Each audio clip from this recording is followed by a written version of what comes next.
Monsieur le Président de la République, Monsieur le Premier ministre, distingués invités en vos titres, grades et qualités, il me choisit l'honneur aujourd'hui de procéder à la dernière présentation du nouveau référentiel de politique économique et sociale, présentation qui va porter sur le plan d'action quinquennal 2025-2029, correspondant au premier mandat du président Bassirou Diomaye Diakhar Faye. Cette présentation, comme vous le remarquez, s'articule aux deux autres précédentes présentations, dans la mesure où nous avons déjà présenté le diagnostic, l'état des lieux, là où nous en sommes aujourd'hui, quel est le modèle de développement que nous avons utilisé depuis les indépendances. Ensuite, nous avons présenté la vision. Et là, l'objectif, c'est de présenter le plan d'action quinquennal qui s'articule à la vision d'un Sénégal souverain, juste, prospère, ancré dans des valeurs fortes. Mais comme l'a dit mon prédécesseur, M. Victor Ndiaye, cette vision, en réalité, est articulée dans un plan décennal qu'on appelle Master Plan 2025-2034, pendant lequel, pendant les 10 premières années, il y aura une stratégie qui consiste à redresser l'économie par rapport au diagnostic qui a été fait. Il y a nécessité de redresser l'économie. Il y a nécessité d'impulser les nouveaux fondements du nouveau modèle qui sera mis en place et d'accélérer la cadence vers la fin. Pour l'objectif quinquennal, pour les 5 prochaines années, l'objectif est le suivant. Le gouvernement ambitionne de promouvoir un développement endogène porté par des territoires responsabilisés, viables et compétitifs et jetant les bases de la souveraineté. Dès les 5 premières années, les bases de la souveraineté seront jetées. Et cet objectif est articulé autour des 4 axes stratégiques qui ont été présentés d'ailleurs brillamment par l'équipe de Thiaroye, je pense, c'est ça. Ils ont brillamment présenté vraiment ces 4 axes stratégiques et repris par M. le Premier ministre ainsi que par M. Victor Ndiaye. Mais pour adresser ces 4 axes stratégiques, il y a 6 défis majeurs qu'il convient vraiment d'adresser au préalable. C'est ce qui fonde la définition des 4 axes stratégiques. Ces 6 axes majeurs, le premier axe, nous souhaitons que le pays dispose d'un capital humain de qualité. Et nous savons tous que c'est le tendon d'Achille du Sénégal. Nous souhaitons disposer d'un capital humain de qualité, ce qui signifie que nous souhaitons avoir une population bien éduquée, bien formée, en bonne santé, bien nourrie. C'est fondamental, c'est le tendon d'Achille, c'est la principale raison pour laquelle nous occupons encore le peloton de derrière dans le classement de l'IDH. Et ça, c'est fondamental d'adresser ce point. Mais également, quand on a fait le diagnostic, on a vu en réalité qu'il y a un problème d'équité sociale. Si vous voulez savoir, un Sénégalais, en moyenne, est-ce qu'il est plus riche que l'autre? Regardez où est-ce qu'il vit. Plus il est vers l'ouest, il a plus de chances d'être riche. Plus il est vers l'est, il a moins de chances d'être riche. Nous avons remarqué, la pauvreté, c'est 9% à Dakar, c'est 57% à l'est carrément du pays. Donc il y a des problèmes d'équité sociale parce que le système de protection sociale n'est pas bien garanti. Il y a un certain nombre de choses qu'il faut adresser. Le deuxième défi majeur qu'il convient d'adresser, c'est la construction d'un modèle de développement endogène. Il nous faut un modèle de développement porté par le pays, porté par le secteur privé national. Nous voulons un modèle de développement endogène. Ça a été une doléance, elle a été bien prise en charge dans la définition des défis. Un modèle de développement endogène à partir des pôles territoires. Mais le Sénégal n'envisage pas l'autarcie.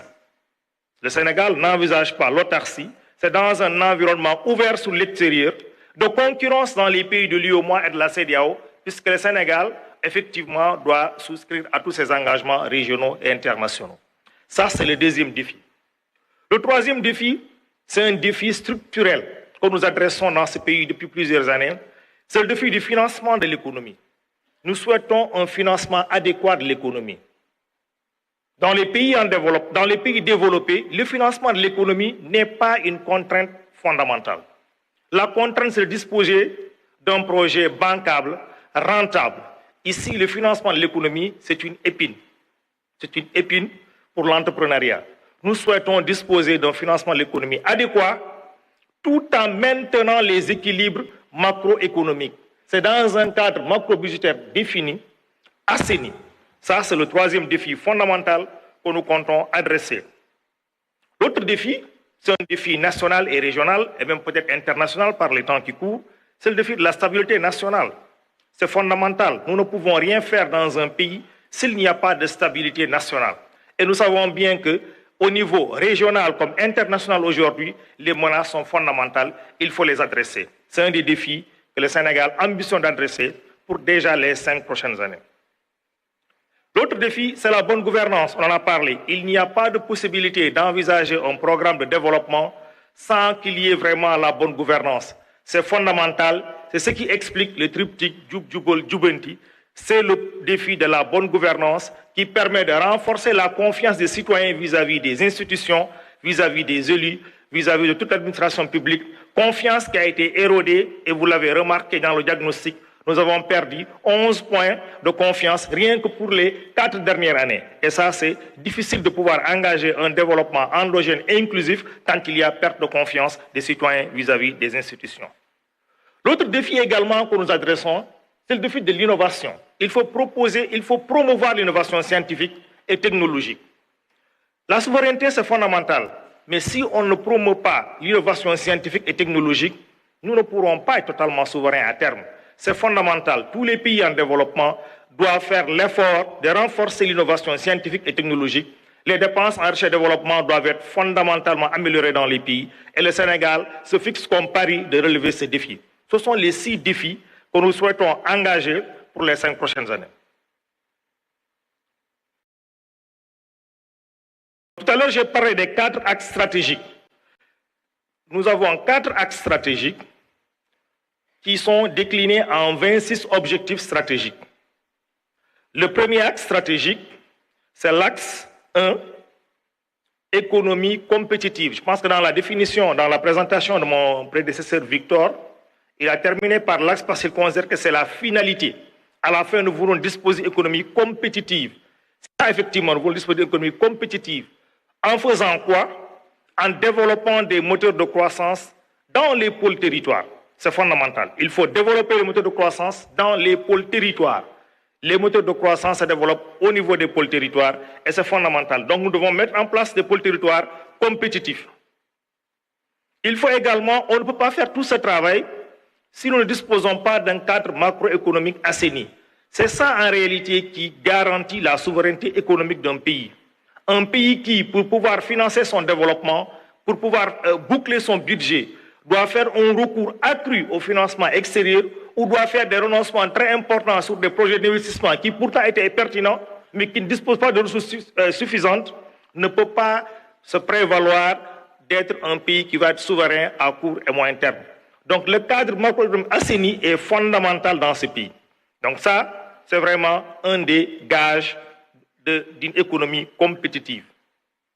Le troisième objectif stratégique, c'est le développement du financement domestique. On en a parlé dans les défis. On va développer le financement domestique et tous les financements innovants au niveau national et au niveau régional. Parce que nous savons bien que le Sénégal a l'avantage d'être dans un pays membre de l'UEMOA. Nous avons une économie régionale, une union monétaire, une bourse régionale des valeurs, donc nous avons l'union bancaire. Nous allons développer cela au niveau régional. Effectivement également avec l'innovation, notamment le financement vert, le financement bleu, et également la mobilisation des ressources de la diaspora. Le quatrième objectif, c'est la mise en place d'un environnement des affaires attractif. C'est fondamental. Et je pense au DG de l'APIX, nous devons renforcer l'attractivité de l'environnement des affaires. Pas seulement pour attirer les investissements étrangers, mais rendre l'environnement des affaires attractif pour le Sénégalais lambda qui veut faire des affaires au Sénégal. La petite et moyenne entreprise sénégalaise qui veut faire des affaires, il faut que ce soit fluide. Et c'est pour tout le monde. Le secteur privé international a sa place. L'environnement des affaires doit être également propice au secteur privé national et c'est fondamental. Ça, c'est un des objectifs stratégiques que nous comptons vraiment adresser. On en a parlé tout à l'heure dans le défi. Le cinquième objectif stratégique, c'est de bâtir un système de recherche et d'innovation dynamique. Nous avons des institutions ici, notamment dans le ministère en charge de l'agriculture, de l'industrie. Vous avez l'ISRA, vous avez l'ITA, qui sont des services en charge de la promotion de l'innovation. C'est des services qui doivent être renforcés et renforcer la synergie avec les services qui font la recherche, ceux qui font l'innovation et ceux qui font la vulgarisation. Enfin, nous avons comme objectif accélérer la révolution numérique de l'économie. Le numérique est une opportunité que le Sénégal doit saisir fondamentalement.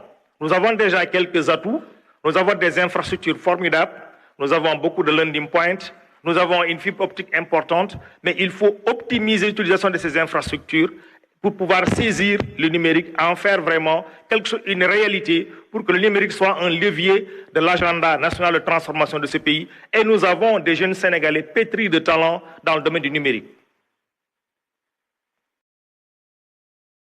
L'axe 2, très rapidement, c'est l'axe qui parle du capital humain.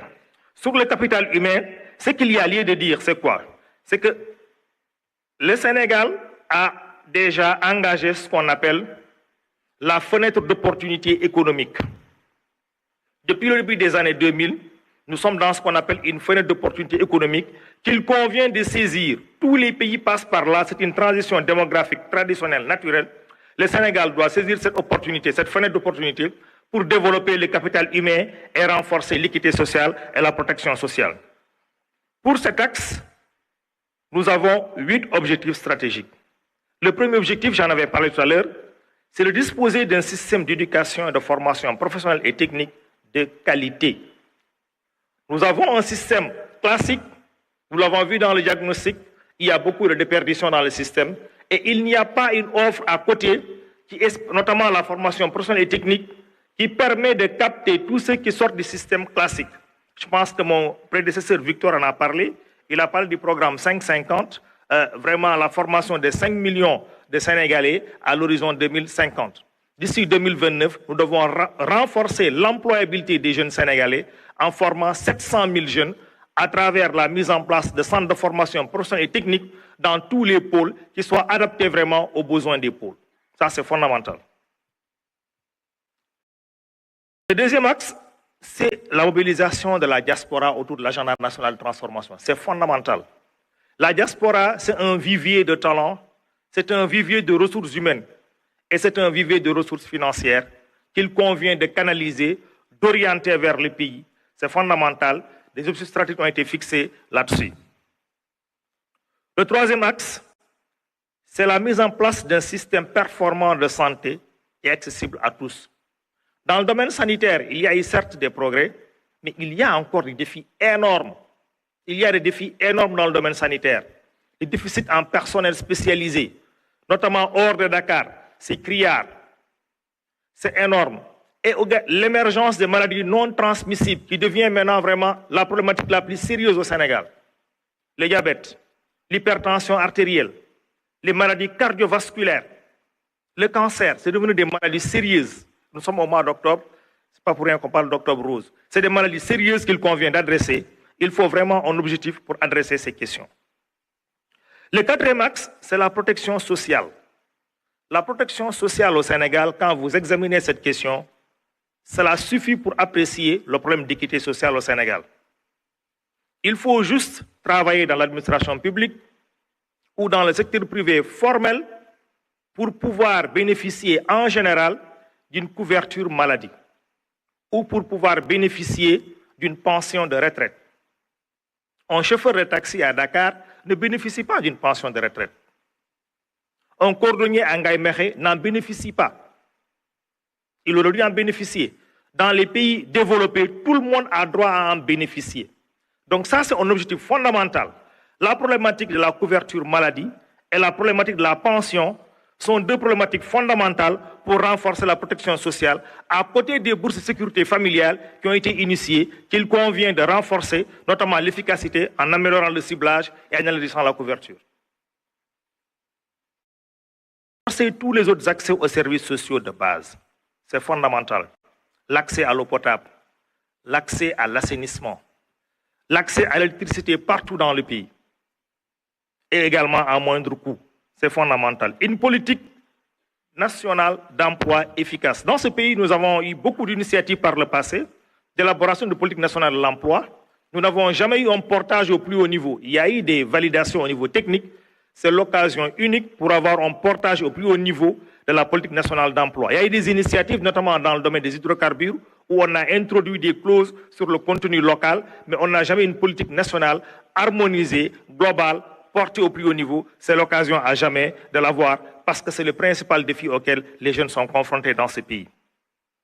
Les autres aspects, la problématique du sport, qui doit être considéré comme un vivier de ressources, de talents, pour l'épanouissement du Sénégal, mais également un vivier de création de richesses et d'amélioration de l'attractivité, ainsi que la culture qui nous fait vraiment de beaux résultats au niveau international.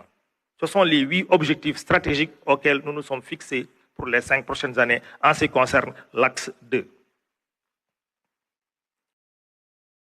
L'axe 3, c'est l'aménagement et le développement durable. Nous en avons parlé tout à l'heure. Dans le diagnostic, on en a parlé. On a montré déjà au Sénégal que progressivement, la majorité des Sénégalais maintenant vivent dans les villes, en milieu urbain. Au début, les Sénégalais vivaient beaucoup plus en milieu rural. Aujourd'hui, on a une urbanisation qu'on a dit galopante, qui fait que 54% de la population vit en milieu urbain. Donc fondamentalement, la politique qui n'a pas été bien prise en charge, l'aménagement du territoire, l'urbanisation des villes est fondamentale. C'est pourquoi on en fait le premier objectif stratégique de l'axe 3. Il faut une urbanisation des villes pour pouvoir vraiment accueillir, et c'est une tendance mondiale, internationale. C'est une tendance internationale dans tous les pays du monde. Finalement, les gens habitent en ville. Il faut préparer cela pour ne pas créer des bidonvilles vraiment anarchiques dans le monde. Et d'ailleurs, les villes, c'est le centre de création de richesses dans le monde. Dans le monde, partout, c'est dans les villes que les richesses sont créées. Donc c'est fondamental de pouvoir développer les villes, de pouvoir les urbaniser. C'est le premier objectif. Deuxième objectif, c'est en réalité de pouvoir promouvoir une gestion durable des écosystèmes naturels. Nous savons qu'au Sénégal, les écosystèmes naturels sont fragiles. Nous l'avons remarqué, nous avons beaucoup d'écosystèmes qui sont fragiles. Le Sénégal est conscient de cela et vraiment, on va adresser toutes ces problématiques pour vraiment préserver les écosystèmes, promouvoir une gestion durable des écosystèmes naturels. Le troisième objectif, c'est un objectif auquel le Sénégal a souscrit avec l'initiative JETP, c'est la transition énergétique juste et équitable. Le Sénégal souhaite vraiment qu'il y ait l'énergie, l'accès universel à l'électricité, mais un accès universel d'une énergie propre, puisque le Sénégal a souscrit à des engagements internationaux dans le cadre de l'accord des changements climatiques, et nous devons souscrire à cela, nous devons poursuivre. Nous avons déjà un mix énergétique de tout de 30%, nous devons travailler à arriver à 50% d'énergie propre à l'horizon 2029. Nous avons également, il faut la promotion des modes de production et de consommation durables qui soient responsables comme quatrième objectif stratégique. Et nous avons également la mise en place d'infrastructures de connectivité. C'est fondamental que les infrastructures de connectivité soient pensées de façon intelligente, qu'elles puissent vraiment relier les zones de production aux zones de consommation. C'est fondamental que les infrastructures soient vraiment bien pensées, que ce soit les connectivités, infrastructures de connectivité, des infrastructures de transport, des infrastructures énergétiques, des infrastructures numériques également, tout soit fait. Et enfin, le soutien à l'économie sociale et solidaire, c'est fondamental pour renforcer la résilience vraiment des communautés. L'axe 4. L'axe 4, c'est le dernier axe. Il comporte 6 objectifs stratégiques. Il porte sur la bonne gouvernance et l'engagement africain. C'est fondamental, on ne peut rien faire dans ce pays si on ne renforce pas la bonne gouvernance. On ne peut rien faire dans le monde si on ne renforce pas la bonne gouvernance. C'est un credo partout.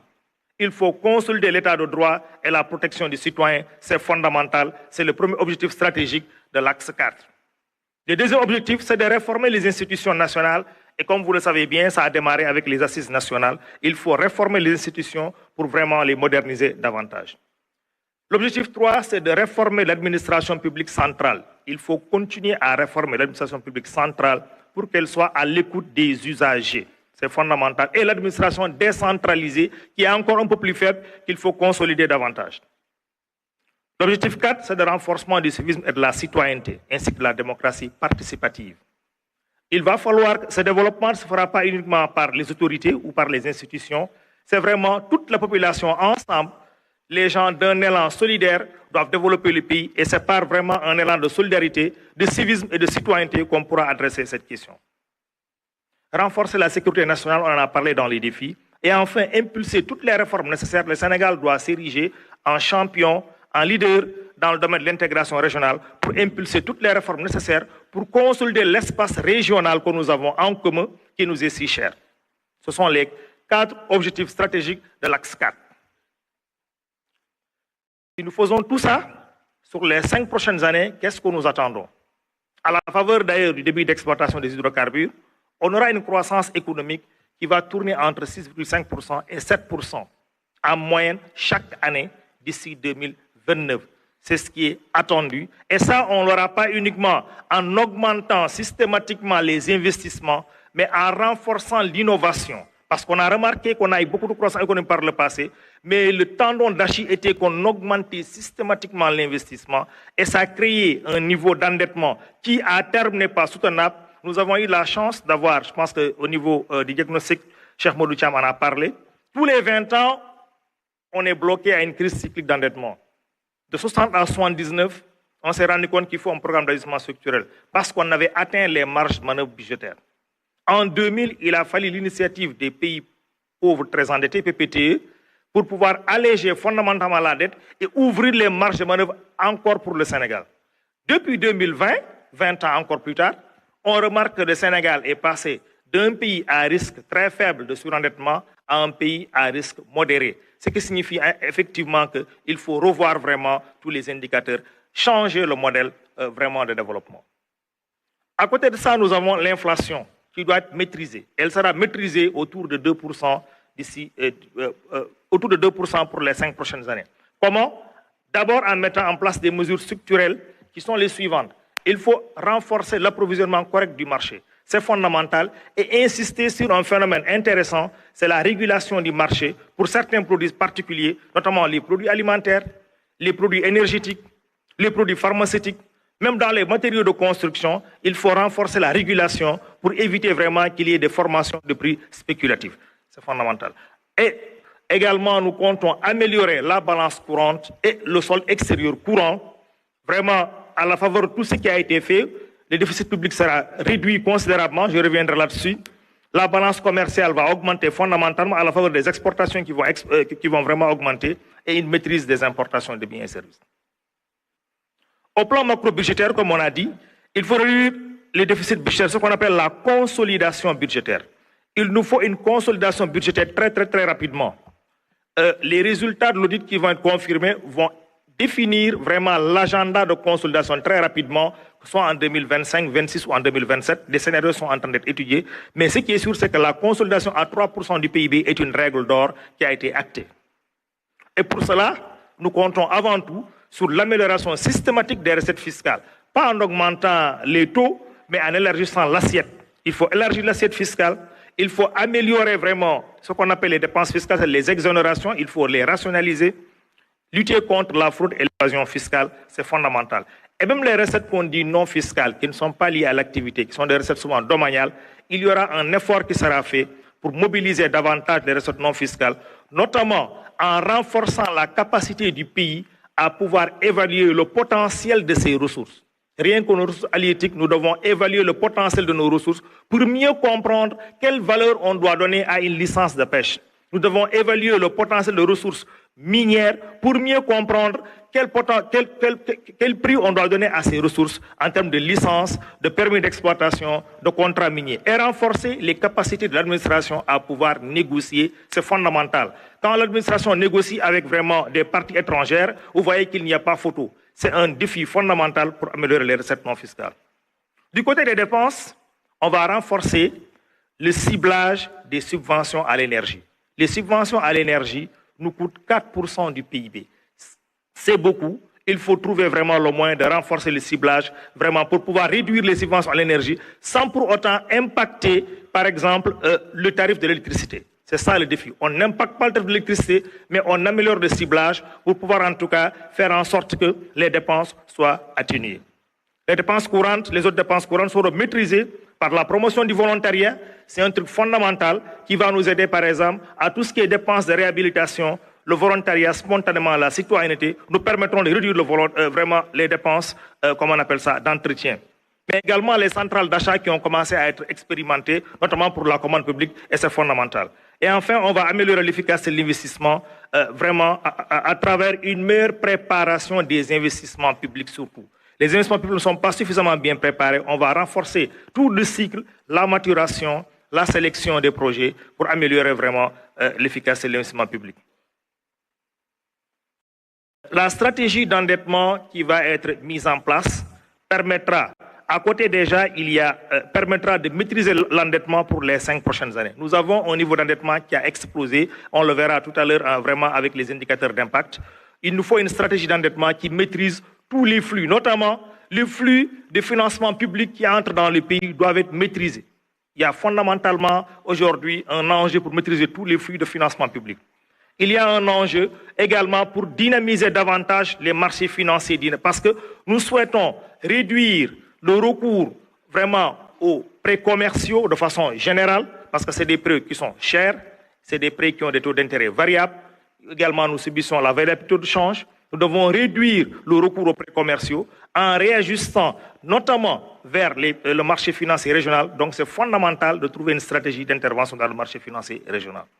Et tout ceci nous permettra de reprofiler la dette pour qu'on soit plus à entre 70 et 84% du PIB d'encours de la dette, mais à 70% dans un délai raisonnable. Tout ceci permettra de reprofiler l'encours de la dette et de baisser le poids de la dette extérieure sur laquelle nous sommes très vulnérables, notamment vis-à-vis du risque de change. D'ailleurs, ça permettra également de baisser les services de la dette. Vous savez, actuellement au Sénégal, en 2023, les recettes que le Sénégal a mobilisées, 57% des recettes ont servi à payer la dette en 2023. C'est extraordinaire. 57% des recettes mobilisées, quand je dis recettes, c'est fiscal et non fiscal, ont servi à payer la dette, l'intérêt et l'amortissement. Il reste quoi pour la masse salariale? Combien pour l'investissement? C'est ça qui fait qu'on doit changer de modèle. Ça ne peut pas continuer, ça ne peut pas prospérer. C'est ce qui explique le changement de paradigme. Et vous voyez là, rien que les intérêts sur les recettes, les intérêts bouffent 15% des recettes. Il faut reprofiler cela très rapidement. Si tout ce travail est fait, les objectifs qui sont fixés à l'horizon 2029, le PIB, le revenu par tête, c'est-à-dire le revenu moyen du Sénégalais, devra augmenter de 1 660 $ à 2 468 $, augmentation de près de 50% en 5 ans. C'est possible, il faut que tous les Sénégalais s'y mettent pour qu'on y arrive. C'est fondamental et c'est possible. On va baisser le ratio de la dette qui est évalué à 73% sur les premières estimations, mais qui en réalité, vous avez vu, passe à 84% d'ailleurs avec vraiment les premières estimations de l'audit. Donc, de 84%, on devrait passer vers 70% à l'horizon 2029. L'IDH, l'indice de développement humain, c'est l'indice qui mesure le développement humain du Sénégal, de tous les pays, mesuré par le PNUD. Nous sommes toujours dans la tranche des pays à développement humain faible. Le Sénégal, d'ici 5 ans, avec la mise en œuvre de tous ces programmes qui ont été fixés ici et présentés bien avant que je ne vienne, permettra d'intégrer le peloton des pays à développement humain moyen d'ici 5 ans. Et l'espérance de la vie à la naissance également augmentera au moins de 3 ans, passant de 68 ans à 73 ans. C'est fondamental. Le Sénégal a l'ambition également d'avoir l'accès universel à l'électricité et à l'eau d'ici 2029. L'accès universel à l'électricité et à l'eau, 100%. Ça veut dire que si quelqu'un veut se connecter à l'électricité, même à Pata dans le Médina Yoro Fula qui n'a jamais vu de courant, ils doivent avoir accès au courant s'ils veulent se connecter. À l'eau, à Touba, dans le Djolof, on doit avoir accès à l'eau partout au Sénégal. Ça, c'est vraiment un enjeu de taille, c'est un objectif clair, un objectif clair bien affiché. Également, le Sénégal doit renforcer la problématique de l'assainissement. Nous devons renforcer l'assainissement qui est un fléau dans toutes les villes de ce pays. Nous devons augmenter vraiment le taux d'assainissement pour passer de 62% à 82%, tout en augmentant également le mix énergétique.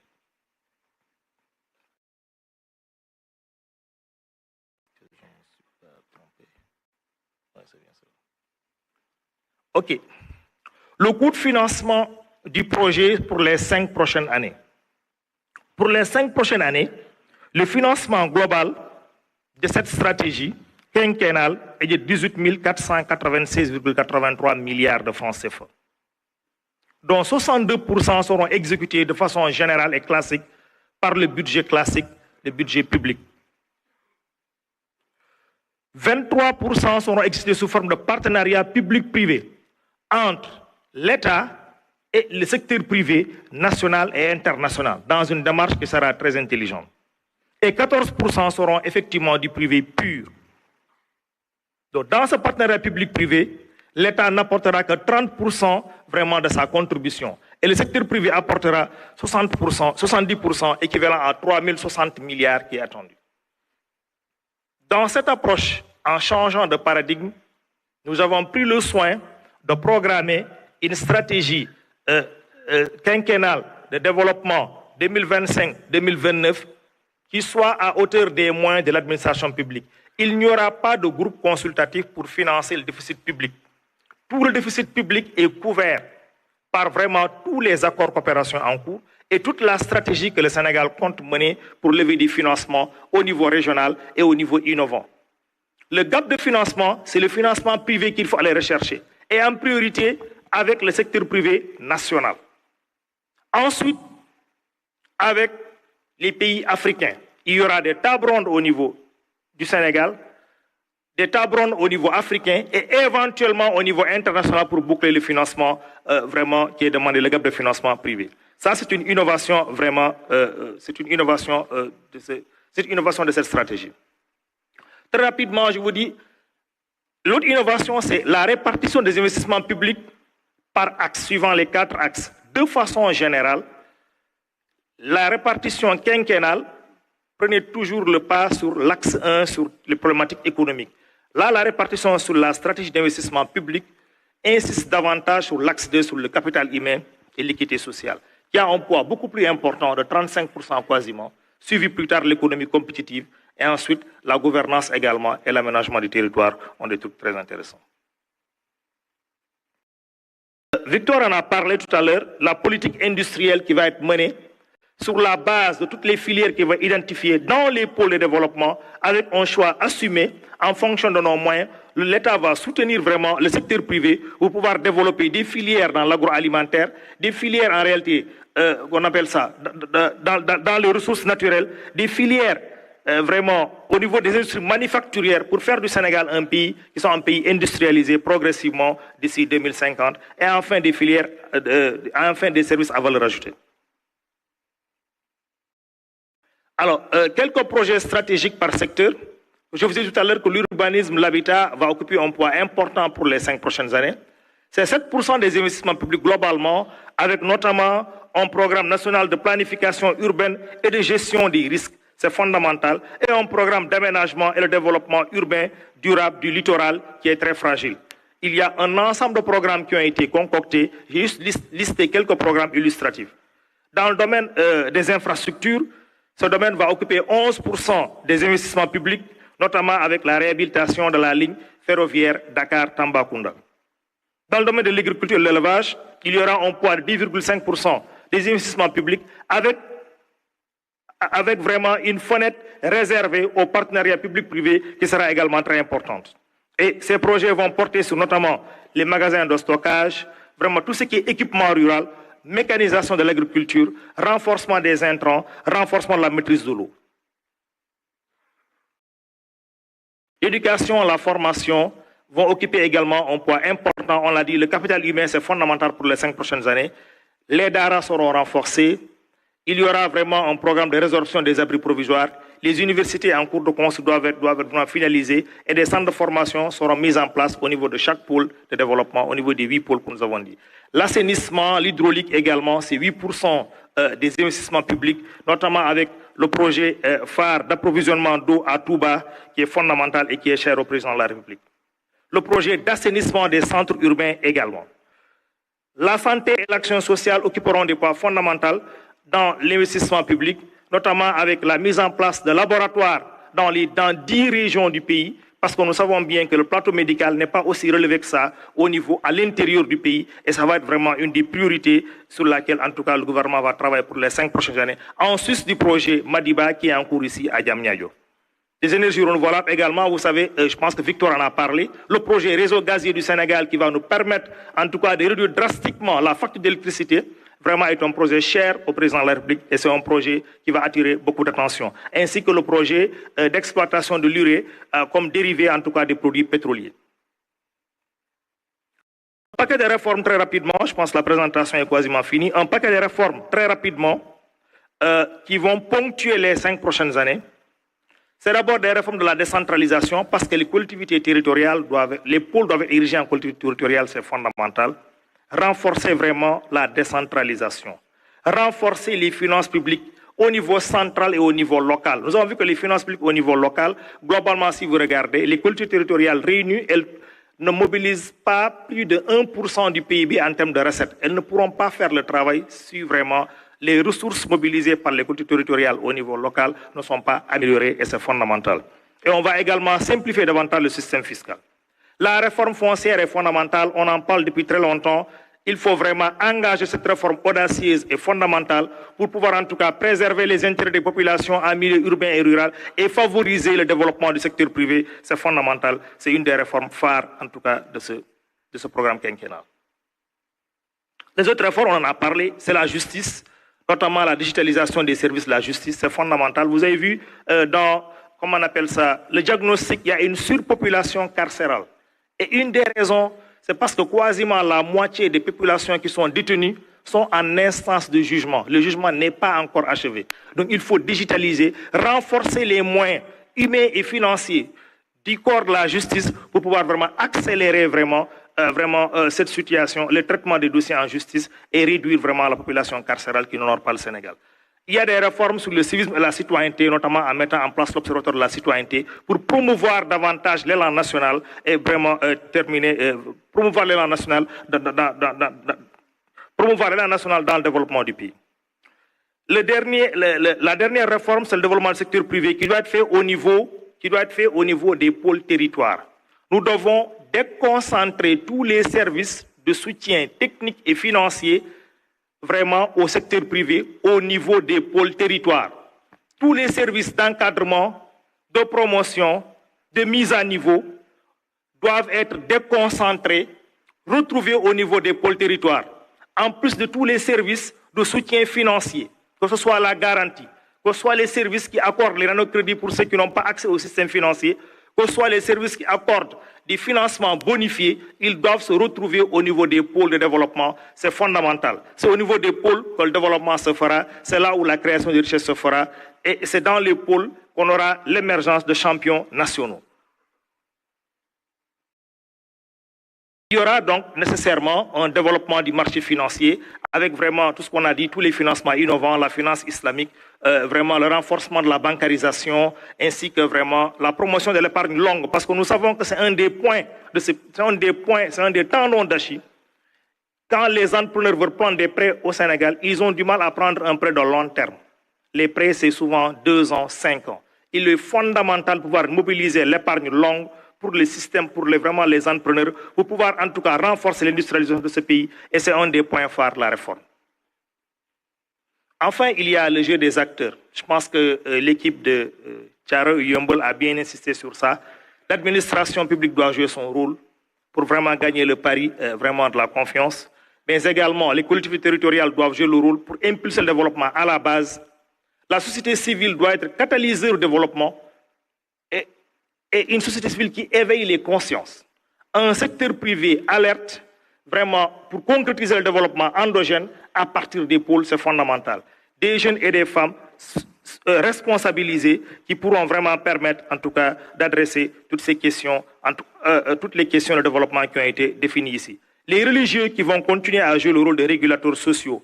Et enfin, les partenaires de développement qui vont continuer à accompagner le Sénégal dans un cadre de partenariat qui soit aligné à la nouvelle vision qui vient d'être définie. Ça, c'est le cadre de suivi-évaluation qui va être mis en œuvre. C'est vraiment un cadre de suivi-évaluation qui expliquera globalement le schéma à partir d'une déclinaison stratégique. Il faut élaborer des projets programmes fondamentaux qui ont été définis ici, renforcer la coordination et le suivi, ainsi que la communication pour la conduite du changement, parce que nous voulons changer de paradigme, il faut une conduite de changement et il faut inculquer la culture de l'évaluation régulièrement dans un cadre qui sera défini avec l'ensemble des parties prenantes. Je vous remercie de votre attention.